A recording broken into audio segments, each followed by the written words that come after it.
Bulldozer अगर जज है तो अदालतों को बंद कर देना चाहिए, ये कहना है इत्तेहाद मिल्लत काउंसिल के अध्यक्ष मौलाना तौकीर रजा का। दरअसल मौलाना तौकीर रजा ने दरगाह आला हजरत स्थित अपने आवास पर एक प्रेस कॉन्फ्रेंस की। इस दौरान उन्होंने कानपुर में हुई हिंसा पर प्रदेश सरकार और पुलिस प्रशासन पर जमकर निशाना साधा। उन्होंने कहा कि कानपुर में मुसलमानों पर जुर्म किया जा रहा है। उनका कहना है कि वो कानपुर जाएंगे और इस मामले पर डीजीपी से भी बात करेंगे। सुनिए क्या कहना है मौलाना तौकीर रजा का। ये भी जानना चाहेंगे कि अभी एक मौलाना साहब ने ये कहा था कि उन्होंने कि अगर कहीं बुलडोजर चलेगा तो हम उस पर ये निर्णय लेंगे। इस तरीके की चीज़ें कुछ लोगों ने हिंदू धर्म को लेकर टिप्पणी, क्या इस तरीके की चीज़ों की मजम्मत करते हैं आप? बुलडोजर अगर जज है तो फिर अदालतों को ख़त्म कर दीजिए।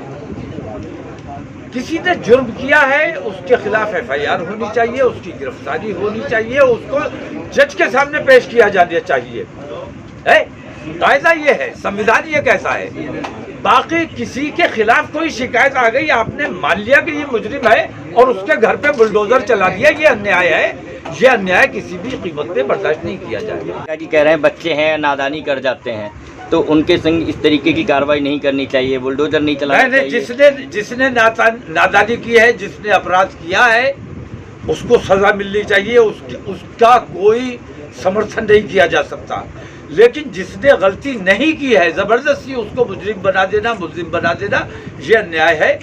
मैं इन तमाम चीज़ों के लिए कानपुर भी जाने का मेरा इरादा है। मैं जल्दी कानपुर भी जाऊंगा और वहाँ लोगों से मुलाकात करूंगा और मैं हुकूमत से भी अपील करता हूँ, डीजीपी साहब से भी मुलाकात करूंगा, उनसे भी ये अपील करूंगा कि न्याय होना चाहिए, अन्याय नहीं होना चाहिए जिसने अपराध किया है।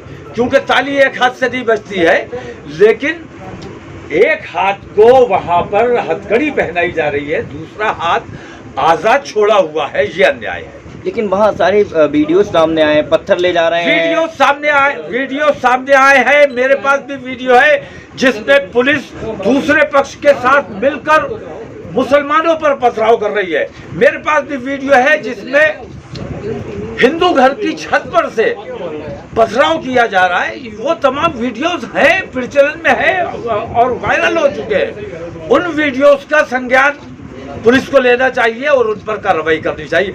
उन घरों से जहां से पथराव हुआ है, उन घरों पर बुलडोजर की कार्रवाई की जानी चाहिए। जिन हयात से आप कह रहे हैं आपकी बात हुई थी, उन्होंने कहा कि कॉल वापस ले ली है, आपने भी कहा था। ये तो जिला प्रशासन सच बताएगा। लेकिन उनके मोबाइल के व्हाट्सएप पे तमाम चैटिंग, तमाम चीजें, पीएफआई का कनेक्शन भी सामने आया है उसमें। भाई मेरा मोबाइल ले जाओ, मेरा लैपटॉप ले जाओ और कहीं का भी कनेक्शन निकाल के दिखा दो, इसका कोई मतलब नहीं होता। दुनिया से हमारे ताल्लुकात है, दुनिया से हम मुलाकात करते हैं, दुनिया से बात करते हैं, लोगों के फोन आते हैं। इसका मतलब नहीं है भी हालत में अपने शहर या अपने प्रदेश में कानपुर जैसे हालात नहीं पैदा होने देने हैं। रहा कानपुर का सवाल, कानपुर में जो कुछ भी हुआ है वो सरासर बेईमानी है और कानपुर के जरिए पूरे हिंदुस्तान के मुसलमानों को दबाने के लिए, उन्हें खौफजदा करने के लिए कानपुर के मुसलमानों पर जुल्म और ज्यादती किया जा रहा है। कानपुर में जो ऑर्गेनाइजर था, जिसने ऐलान किया था, जिसने कॉल दी थी, उसने अपनी कॉल वापस ले ली थी। प्रशासन के साथ समझौता उसका हो गया था।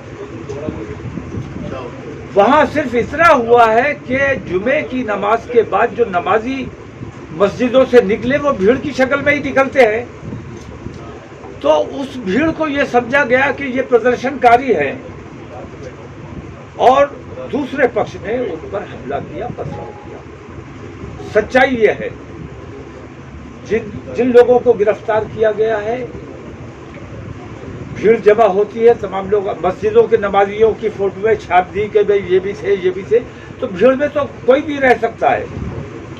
तो इस कार्रवाई को तुरंत बंद किया जाना चाहिए और किसी खौफ की वजह से, मुसलमान खौफ में जब दबाव में होता है तो ज्यादा मजबूती से और ज्यादा बेहतर काम करता है।